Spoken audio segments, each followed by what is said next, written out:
Bom, hoje a ideia é a gente fazer uma revisão, assim, geral de termodinâmica, que é um assunto que cai bastante, né, na URGS, e que é bem importante. Geralmente as questões, elas são relativamente tranquilas em comparação com sei lá, eletromagnetismo.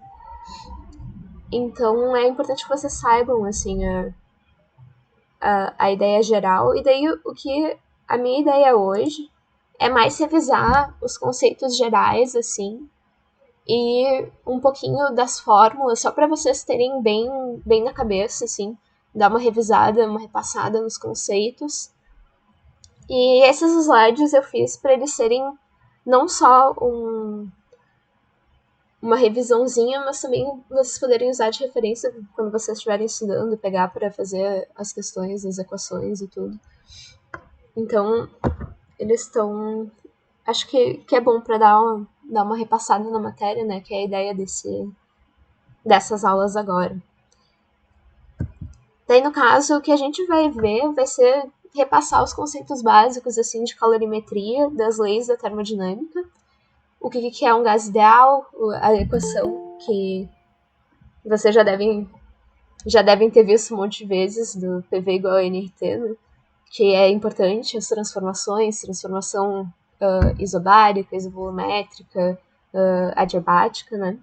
E um pouquinho de máquinas térmicas, que é uma matéria que é legal e que cai relativamente frequentemente, assim. Boa noite, Jenny. Certo? Então, para começar, primeiro, voltando pro básico da termodinâmica, o conceito de calor ele é muito importante, né? Ele é o que rege todo o resto que a gente vai discutir, né? Porque é o calor que vai transferir energia por conta de diferença de temperatura, tá? O calor é uma energia que flui de um corpo para outro por causa dessa disparidade de temperaturas. É basicamente a energia cinética, as moléculas do corpo mais quente, que elas são mais rápidas, com mais energia cinética, né? Elas começam a colidir com as do mais frio e com isso transferem energia para ele. E daí, ao longo do tempo, vai tender a equalizar a temperatura dos dois corpos. Né? O calor ele sempre vai do corpo com maior temperatura para o menor, com menor temperatura, a não ser que tu gaste mais energia para fazer isso. A gente vai ver em máquinas térmicas que dá para fazer, mas daí tu vai ter que gastar energia para conseguir inverter a direção. Mas naturalmente ele vai com maior temperatura para o menor.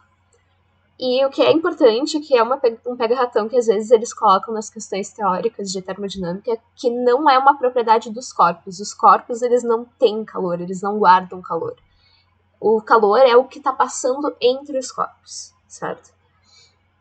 E as unidades, de novo, são unidades de energia, né? Porque é uma energia que está fluindo, que é caloria, que é bem comum para questões especificamente de termo, usar calorias ou quilocalorias, e os joules, né, que são a unidade do SI. A transmissão do calor, de novo, os corpos que estão ali no sistema, eles vão trocar calor entre si até que tudo esteja na mesma temperatura. E a gente chama isso de equilíbrio térmico, tá? Podem ser objetos, pode ser uma bolinha de metal, mas pode ser uma quantidade de água, por exemplo, também. Mas, basicamente, eles vão ficar trocando entre si até que equalize todas as temperaturas, certo? E como que eles fazem isso, tá? Tem 3 formas principais de transmissão do calor, de condução do calor, certo? Condução é uma palavra meio ruim porque é um dos meios em que a gente faz essa transmissão, né? Mas no dia a dia a gente fala que conduz mais calor, coisa assim. Então, os 3 jeitos que a gente pode transmitir calor de um corpo para outro. O primeiro, que é o mais conhecido de vocês, é a condução, né? Isso aqui é quando a gente tá... Os dois estão em contato direto, certo? Aqui, por exemplo, tem uma panela que está em cima do fogão, tá? E essa panela, ela tá quente, certo? Ela tá sendo aquecida aqui por esse fogo. E esse cabo o calor, ele vai ir passando aqui por essa panela, certo? Ele vai aquecer essa panela. E à medida que ele vai conduzindo ao longo do objeto, ele vai chegar eventualmente na nossa mão, certo? Então, se, por exemplo, for uma panela com um cabo de metal, daí ela vai ficar bem quente se ela estiver no fogo. Mas a condução importante é que ela é um contato direto. Certo? Daí, depois, nós temos 2 outros jeitos de transmitir o calor. O segundo deles é a convecção, tá? Que o que acontece é que coisas que estão mais quentes, geralmente elas se expandem, elas ficam menos densas, né? Por exemplo, o ar mais quente, ele tende a se expandir e ficar menos denso. Líquidos, a água mais quente, ela é menos densa, certo? No geral. Então, o que vai acontecer é que quando aquece aqui um pouco da água, ela fica menos densa, tá? E como ela tá menos densa do que a água mais fria aqui de cima, ela começa a subir. Lembra a questão do empuxo, né? Que como ela tá menos densa do que tá aqui em cima, o empuxo vai empurrar ela para cima, né? Então, o que vai acontecer é que a água quente vai subir e a água fria vai descer, tá? E é isso que a gente chama de convecção. Daí, em vez do calor tá sendo transmitido por causa do contato, ele está sendo transmitido por causa do movimento da coisa que está quente, tá? E essa é um que é bem importante para, por exemplo, fenômenos meteorológicos, tem bastante questão de convecção, certo? Das nuvens e tal, para formação de chuva. E por último, a gente tem a radiação, tá? Que é quando o calor ele é transmitido, na verdade, na forma de radiação eletromagnética, na forma de luz infravermelha, principalmente, para as temperaturas que a gente tem no dia a dia, tá? Então, aqui o fogo ele está emitindo luz, né? No caso, a luz no infravermelho, ela vai ser absorvida por outros corpos, e com isso, a absorção dessa radiação vai causar o aquecimento, né? Do que está em volta. Então, a radiação é outra forma de transmitir o calor. Depois, outro conceito que é bem importante da gente relembrar é o conceito de capacidade térmica, tá? A capacidade térmica é a quantidade de calor que a gente precisa para que varie 1 grau a temperatura de algum corpo. Por exemplo, se vocês têm uma barra de metal ou um copo d'água, quanto calor que tu precisa para aumentar em 1 grau aquela temperatura? A temperatura disso que tu tem. Então, a capacidade térmica, aqui a gente define como calor aqui, né? O calor por variação da temperatura, tá? Então, a unidade dele vai ser caloria por grau Celsius, ou joule por Kelvin, ou uma combinação, pode ser caloria por Kelvin também, desde que seja uma unidade de energia dividido por uma unidade de temperatura, tá? Então, se a quantidade de calor para variar 1 grau, né, por variação da temperatura, a gente pode reorganizar e escrever desse jeito aqui, que o calor que a gente precisa para aumentar em 1 grau, o calor que a gente vai gastar para causar uma variação de temperatura vai ser a capacidade térmica daquele corpo vezes a variação da temperatura, tá? Então, se a gente quiser saber, se eu quiser, por exemplo, saber, eu quero aumentar a temperatura do meu copo d'água em 10 graus, certo? Quanto de calor que a gente vai precisar para fazer isso? Então, é só multiplicar a variação da temperatura que tu quer vezes a capacidade térmica e tu vai saber quanto calor que tu precisa dar, quanta energia tu tem que dar para aquele corpo para ele aquecer aquilo que tu quer que ele aqueça, tá? Certo? E daí, claro, corpos diferentes vão ter capacidades térmicas diferentes. Um corpo que é maior, ele vai ter uma capacidade térmica maior. Um corpo, dependendo da substância, também vai variar. Então, a gente define outra quantidade, que também é muito importante, na verdade, eu acho que é mais importante até do que a capacidade térmica, que é o calor específico, tá? Que a gente que sempre aparece bastante nas questões de termo, tá? Que basicamente a capacidade térmica, ela é uma coisa de cada objeto, de cada corpo, de cada copo de água, vai ter a sua, tá? Então a gente quer definir uma coisa que não dependa especificamente daquele objeto que a gente está estudando. Então, o que a capacidade térmica ela descreve, tá? Um corpo mais massivo vai ter mais capacidade térmica, ele vai precisar de mais calor para aumentar em 1 grau. Então, a capacidade térmica depende da massa. Tá? E segundo, ela vai depender do material que é feito aquele corpo. Tá? Se ele é de ferro, se ele é de gelo ou qualquer outra coisa, a gente vai ter uma capacidade térmica diferente.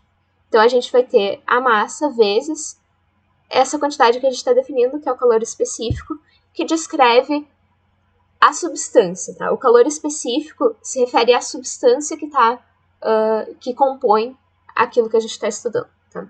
É uma característica da substância e não do objeto em si. Tá? E esse calor específico ele depende não só da substância, mas também do estado físico. Então, por exemplo, o gelo e a água eles vão ter calores específicos diferentes, certo? Então, as unidades, geralmente, as que mais aparecem são ou caloria por grama grau Celsius, ou joules por quilograma Kelvin, ou alguma combinação, desde que seja uma unidade de energia dividido por massa e temperatura, certo? E daí a gente consegue substituir aqui naquela equação que a gente tinha para o calor, tá? A gente substitui a capacidade térmica por esse MC, né? A massa vezes o calor específico. E essa é a equação que vocês mais vão usar, assim, em questões de calorimetria, tá? Que daí, geralmente, vai ser uma questão que, eu tenho 200 gramas de água, a temperatura tal, e esse é o calor específico da água. Quanto calor que eu tenho que dar para fazer essa variação de temperatura? Coisas assim, sabe? Essa equação é bem importante que vocês lembrem, tá? E só um detalhe, que esse ΔT, ele é a temperatura final, né? Menos a temperatura inicial, certo? É a variação da temperatura. Então, se a gente tem uma temperatura final maior do que a temperatura inicial, a gente está aquecendo o corpo, né? Então, isso aqui vai ser positivo, né? A massa é positivo, o calor específico também é positivo. Se isso aqui é positivo, então o calor vai ser positivo. Então, calores positivos quer dizer que a gente está aquecendo aquele corpo. E se a temperatura final for menor do que a inicial, a gente vai ter um resfriamento, né? E a gente vai ter um sinal negativo no calor. Então, quando a gente tem um sinal negativo no calor, quer dizer que ele está saindo daquele corpo e indo para outro lugar. Então, ele está perdendo energia. Então, ele está esfriando, certo? Depois, a gente tem transições de estado, que também é uma parte importante da termo, tá? As transições de estado, elas tu tem várias opções de, por exemplo, de ir de sólido para líquido ou de sólido para vapor, tá? E cada uma dessas, ela vai ter questões diferentes envolvidas, tá? A primeira coisa é que, para física, tá? Porque na química a gente vê aquelas soluções que são que elas têm propriedades diferentes de fusão e ebulição, que eu não lembro o nome agora, mas que pode variar daí. Mas para as questões de física, geralmente a gente está trabalhando com uma substância pura, tá? E substâncias puras, quando elas estão no ponto de fusão ou de ebulição, no ponto de transição de fase, elas não mudam de temperatura, certo? A gente vai ter a temperatura constante enquanto elas estão mudando de estado, e nesse período aqui, a gente vai ter uma coexistência do estado sólido e do estado líquido, por exemplo. Então, é o cubinho de gelo que está dentro de um copo d'água. Tu tem os dois ao mesmo tempo, certo? E isso acontece, na verdade, porque o calor que tu está dando para ele está sendo tudo usado para fazer a transição de estado, né? Porque cada estado é uma organização de moléculas, então tu tem que dar energia para mudar essa configuração das moléculas. Então, por isso que quando a gente tem a transição de estado, a temperatura não muda. E daí, para a gente quantificar isso, a gente define uma quantidade que a gente chama de calor latente, certo? Que é o calor necessário para que uma substância troque de estado por unidade de massa, tá? Então, o calor latente é quanto calor eu preciso, por exemplo, para fazer 1 kg de gelo se transformar em 1 kg de água, certo? E daí a gente pode reorganizar aqui a equação. O calor latente é o calor que eu preciso por unidade de massa, né? Então, por exemplo, calor por quilo. E daí eu posso reorganizar essa equação para a gente ficar com uma expressão para achar o calor. Então, o calor que a gente precisa para converter aquele corpo, por exemplo, uma panela de água, para tudo para vapor, vai ser a massa de água que tinha ali dentro, vezes o calor latente. E esse calor latente é específico não só para a substância, mas também para transição de estado, tá? Então, por exemplo, a fusão da água e a vaporização da água, elas têm calores latentes diferentes, tá? Então, cuidem disso. E daí, na calorimetria, aqui só para vocês terem, assim, para estudar, os tipos de questão que caem em calorimetria geralmente são coisas do tipo: eu tenho uma mistura ou contato entre dois materiais a temperaturas diferentes, tá? Então, por exemplo, eu posso ter um cubo de gelo num copo d'água, ou então misturar duas quantidades de água a temperaturas diferentes. Por exemplo, questão clássica, questão de eu quero ter água a tal temperatura para tomar banho, tá? Mas o meu chuveiro, ele só me dá água a essa outra temperatura. Quanto que eu preciso misturar, assim, para ficar com a temperatura que eu quero? Tá? E vocês fazem isso usando essa equação aqui, tá?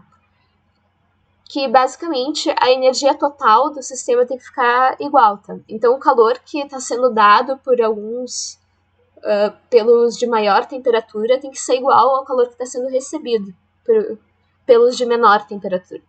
Então, geralmente, o que vai acontecer é que vocês vão ter dois corpinhos, o corpinho 1, corpinho 2. Não precisa ser sólido, podem ser gases ou líquidos, tá? Mas tu vai ter um material 1 e um material 2. Então, vocês vão ter alguma coisa do tipo M1C1 delta T1, tá? A massa do primeiro vezes a capacidade, o calor específico do primeiro, vezes a variação da temperatura do primeiro, mais a mesma coisa para o segundo, é igual a zero. Lembrando que um vai aumentar a temperatura, o outro vai diminuir a temperatura, então um deles vai ficar negativo. Daí dá para fechar o zero. Daí vocês vão ter uma equaçãozinha que vocês precisam resolver. Essa é a questão clássica, assim, de calorimetria. E também pode ser uma coisa do tipo calcular o calor necessário para aquecer ou resfriar um corpo com transições de fase, tá? Que daí vocês vão ter que usar o calor latente. Então, teve uma questão, eu acho que de 2020, por exemplo, que perguntava: eu tenho gelo a menos 2 graus Celsius, tá? E daí eu quero saber quanto calor que eu preciso para ter água a 10 graus Celsius. Então, o que vocês vão precisar fazer é calcular o calor que precisa para aquecer o gelo de menos 2 até 0, né? Usando o MC delta T. Daí, depois, vocês vão precisar calcular o calor latente da fusão, que é a massa vezes o calor latente da fusão. Daí, vocês vão ter que... Aqui, esse exemplo é gelo para vapor, tá? Então, por exemplo, daí vocês derreteu aqui todo o gelo, daí vocês têm água, vocês aquecem a água com MC delta T até 100 graus. Daí vocês fazem a vaporização, né? Calcula o calor para a vaporização. E daí depois vocês aquecem até a temperatura final que vocês querem com MC delta T. Essas são as questões clássicas, assim, de calorimetria. Eu recomendo que vocês peguem as provas dos anos anteriores. Eu acho que o Arthur, ele colocou nos slides dele de eletromagnetismo, ali do início do intensivo, os links para as provas comentadas da URGS. E façam as questões, que é mais ou menos isso aqui que aparece, assim. Eu só não peguei questões para fazer porque a gente tem bastante coisa para revisar. Daí não vai dar tempo de fazer muita coisa nessa aula, assim. Mas eu recomendo que vocês deem uma olhada nas questões antigas, porque daí fica mais claro o estilo que eles cobram, assim. Daí depois a gente tem a questão das leis básicas da termodinâmica, tá? Que é uma coisa mais teórica. Que a lei zero é uma coisa bem teóricazinha, assim, que se a gente tem dois corpos, o corpo A e o corpo B, e eles estão, cada um deles em equilíbrio térmico com o corpo C, então eles também estão em equilíbrio entre si. Isso aí é uma definição que basicamente só os físicos se importam, então eu botei mais pra ter o negócio completo, mas o que importa é que os corpos eles trocam calor até todos estarem em equilíbrio juntos, e que o equilíbrio quer dizer que estão todos na mesma temperatura, tá? Daí depois, a primeira lei da termodinâmica, ela nos diz que a conservação da energia, quando a gente tem transformações de gases, a energia ela é conservada desse jeito, tá? Então, a gente tem que a variação da energia interna, esse U é uma energia interna, isso aqui é a energia da temperatura do corpo, tá? Mas vocês não precisam saber muito isso, tá? Isso geralmente não é comum de cair, tá? Vai ser igual ao calor que ele recebe, então se ele recebe calor, ele aumenta a energia interna, aumenta a temperatura, menos o trabalho que esse gás está fazendo. Então, se esse gás está fazendo algum trabalho, então a energia que ele está dando para realizar esse trabalho vai ser perdida por ele, então vai abaixar a energia interna. Tá? É isso que essa fórmula quer dizer. A segunda lei, a gente vai ver em mais detalhes depois, é que é impossível a gente criar uma máquina térmica perfeita, que converta todo o calor que tu dê para ela em trabalho. A gente vai ver com mais detalhes mais tarde.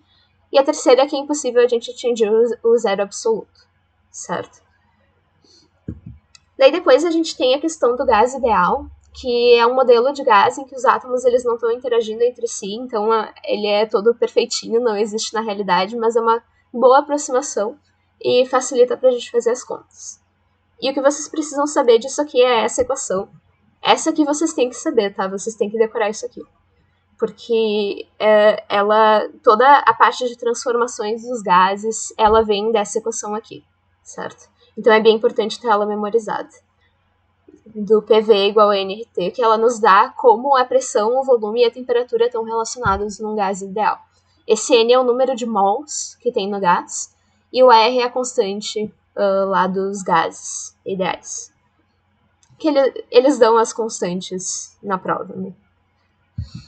Então, as transformações dos gases são os processos pelos quais os gases eles passam por variações em P na pressão, volume ou temperatura. Tá? E elas obedecem essa regrinha aqui do PV igual a nRT. A transformação isobárica é uma transformação em que a pressão permanece constante e o volume e a temperatura variam, tá? E eles variam numa relação direta, tá? Isso aqui é bem importante, porque isso aqui fica constante, e isso aqui também é uma constante.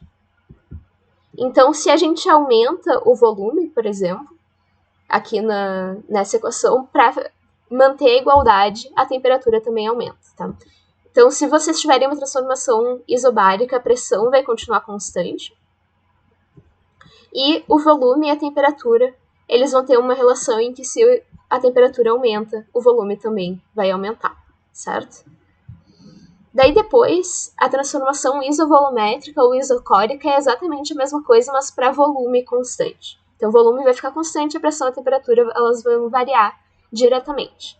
Então, se a pressão aumenta, a temperatura também aumenta, certo? Então, a gente vai ter um volume constante e no gráfico da pressão pela temperatura, se a temperatura aumenta, a pressão também aumenta. Depois, a gente tem a transformação isotérmica, que é quando a temperatura permanece constante, tá? E essa aqui é um pouquinho mais complicada, porque daí a pressão e o volume eles variam numa relação inversa. Por que isso? Isso aqui é uma constante, o número de mols, né? Isso aqui é outra constante. E nesse caso aqui, a temperatura também vai ser constante. Então, todo esse lado aqui é constante, certo? Então, para manter a igualdade, se isso aqui está constante, isso aqui tem que ficar também constante. Então, se a pressão aumenta, por exemplo, o volume tem que cair. E eles têm que fazer isso na mesma proporção. Então, por exemplo, se eu comecei com um P e um V, se eu dobrar o volume, a pressão cai pela metade. Se eu triplicar o volume, ela cai para 1/3, tá? Porque é uma relação inversa, nesse caso. E essa linha que se forma aqui, a gente chama de isoterma. Todos os pontos ao longo dessa linha vão ter a mesma temperatura nesse gráfico de P por V. Tá? E por último, a gente tem a transformação adiabática, que é uma transformação em que não há troca de calor entre o gás e o ambiente. Então, nesse caso, lembrando daquela formulinha para energia interna, que é a energia relacionada à temperatura do corpo, a energia interna é igual ao calor que ele está recebendo ou perdendo, menos o trabalho. Nesse caso, o calor é zero. Então, a variação da energia interna, a variação da temperatura, está relacionado com o trabalho que o gás está fazendo, certo? Então, todo o trabalho que ele recebe ou perde, ele varia a energia interna. É usado só para variar a energia interna. E aqui, a forma dele é um pouquinho mais estranha, tá? Porque ela segue uma formulinha, vocês não precisam saber isso de cor, provavelmente, tá? É improvável que caia, mas só para vocês saberem é que tem uma relação diferente, que daí PV na gama, que isso aqui é uma constante para cada gás, tem a sua. Isso aqui é uma constante, daí forma essas curvas diferentes aqui, tá? O que vocês têm que saber é identificar que se vocês têm as isotermas, assim, as adiabáticas elas vão ser um pouquinho mais inclinadas, assim, em relação à isoterma, tá? Só para caso eles perguntem, deem uma curva assim e perguntem o que é essa transformação, para vocês saberem qual que é a isotérmica, qual que é a adiabática, tá? A adiabática é a mais inclinadinha, assim. Por exemplo, assim seria outra adiabática. E por último, a gente tem a questão das máquinas térmicas, que elas são máquinas que se aproveitam do fluxo de calor entre duas fontes de temperaturas diferentes para gerar trabalho. Então, a gente vai ter um lado uma fonte quente e outro uma fonte fria, tá? Como elas têm temperaturas diferentes, vai ter um fluxo de calor do quente para o frio, como acontece sempre quando a gente deixa naturalmente, tá? Então, o que acontece é que a gente coloca um motor entre eles. E o que esse motor vai fazer é desviar parte do calor para gerar trabalho, tá? Então, a gente vai ter um calor 1, que é o calor que está saindo aqui da fonte quente. E esse calor 1, ele vai se separar no trabalho que a máquina está fazendo e no calor 2, que é o calor que vai para a fonte fria, tá? Geralmente, essas máquinas elas trabalham em ciclos, tá? Como, por exemplo, um motor de um carro ou um motor a vapor. E a gente calcula o trabalho e a eficiência para cada ciclo, tá? E aqui só um detalhe que um refrigerador, tá? Ele faz o contrário, ele pega calor da fonte fria e joga para a fonte quente. Mas para ele conseguir fazer isso, a gente tem que gastar trabalho, a gente tem que dar trabalho para ele. Então a gente gasta energia para tirar calor da fonte fria para uma fonte quente, tá? Por isso que gasta tanta luz com a geladeira de vocês. O trabalho, ele vai ser, como eu disse, tu vai ter o calor saindo aqui da fonte quente, que é o calor 1, e ele vai ser separado no trabalho e no calor 2, que é o que vai para a fonte fria. Então, o trabalho é essa diferença, é o que sai, é o que está sendo desviado. Então, ele é a diferença entre o calor que a fonte quente está dando e o que a fonte fria está recebendo. Esse aqui vai ser a expressão para o trabalho para um motor, por exemplo, ou qualquer máquina térmica. Ou, caso dê um gráfico para vocês, tá? Isso aqui é um gráfico de um ciclo de uma máquina térmica, tá? De um motor a vapor, por exemplo, que ele está fazendo com o gás. O gás está passando por essas transformações aqui. Nesse caso, o trabalho ele vai ser a área dentro aqui desse ciclo, dessa voltinha que o gás está fazendo no gráfico P por V, tá? A eficiência é bem importante de vocês saberem a expressão para ela, tá? Ela é a razão entre o trabalho que está sendo realizado e o calor que a fonte quente está dando, tá? Então, é o quanto a gente está aproveitando daquele calor que a fonte quente está nos dando. Então, a eficiência a gente representa com esse símbolozinho, o eta, tá? Vem do grego, parece um N meio estranho. E o trabalho é isso aqui, lembrando, o trabalho é a diferença entre o que a fonte quente está dando e o que a fonte fria está recebendo, né? É o que está sendo desviado. Dividido pelo que a fonte quente está dando. E daí, se vocês reorganizarem isso aqui, vai ficar Q1 sobre Q1 vai dar 1, né? Menos Q2 sobre Q1. E essa aqui vai ser a expressão mais útil, assim, para calcular a eficiência. E a segunda lei da termodinâmica, de novo, é que é impossível criar uma máquina térmica perfeita, que converta todo o calor que ela está recebendo em trabalho, tá? Não é fisicamente impossível, assim. A gente sempre vai ter alguma perda para fonte fria, tá? Então a gente sempre vai ter um Q2, sempre vai ter um pouco do calor escapando para a fonte fria e não sendo aproveitado para o trabalho. Então a eficiência ela sempre vai ser menor do que 1, tá? Sempre, tá? Não só isso, tem mais um limite na eficiência, tá? Que é esse aqui. Basicamente, esse aqui é o ciclo de Carnot, tá? Que é o ciclo mais eficiente possível que a gente pode fazer entre duas fontes de calor, tá? E basicamente o que ele faz é que ele faz esse ciclo aqui. Esse aqui é o ciclo de Carnot. Ele faz uma transformação isotérmica. Daí ele faz uma adiabática. E daí ele volta pela isotérmica e sobe pela adiabática, tá? Então, esse aqui vai ser o trabalho que o ciclo de Carnot faz. E ele é o mais eficiente que é possível fazer para qualquer máquina térmica, tá? E um detalhe que é importante de vocês saberem, tá? É importante de ter isso aqui, de lembrar disso aqui, é que a eficiência da máquina de Carnot, ela é bem específica, tá? E ela depende só das temperaturas, da diferença de temperatura entre as duas fontes, tá? Então, a eficiência de Carnot, ela vai ser 1 menos a razão entre a temperatura da fonte fria e a temperatura da fonte quente, tá? Então, quanto maior for essa diferença, quanto maior for a temperatura da fonte quente em relação à da fonte fria, maior vai ser a eficiência, né? Porque se a temperatura da fonte fria for bem pequenininha em relação à da fonte quente, isso aqui vai ficar bem próximo de 0, né? E daí vai tirar bem pouquinho do 1. Então a gente vai ter uma eficiência bem alta, tá? A eficiência ela vai dar um número entre 1 e 0, tá? Vai dar um número tipo 0,7 ou 0,55, tá? Isso aqui também dá para chamar de 70% e 55%, tá?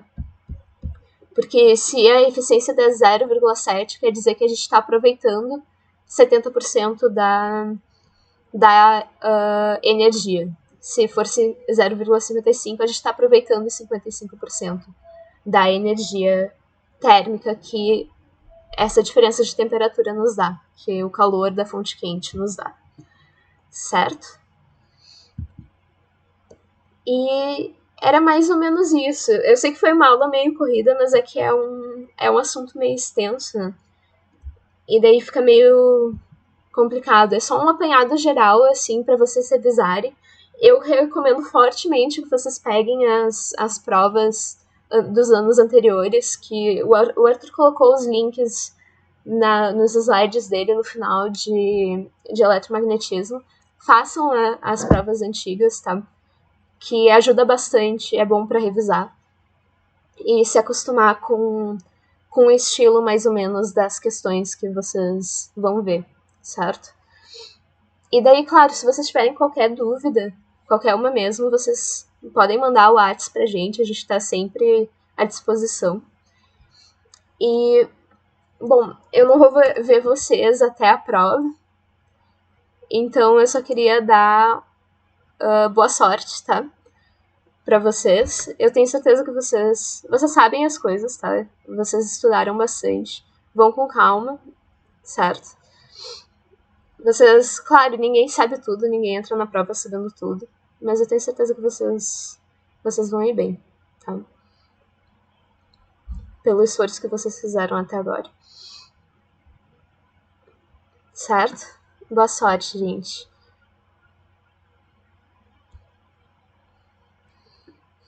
Até mais.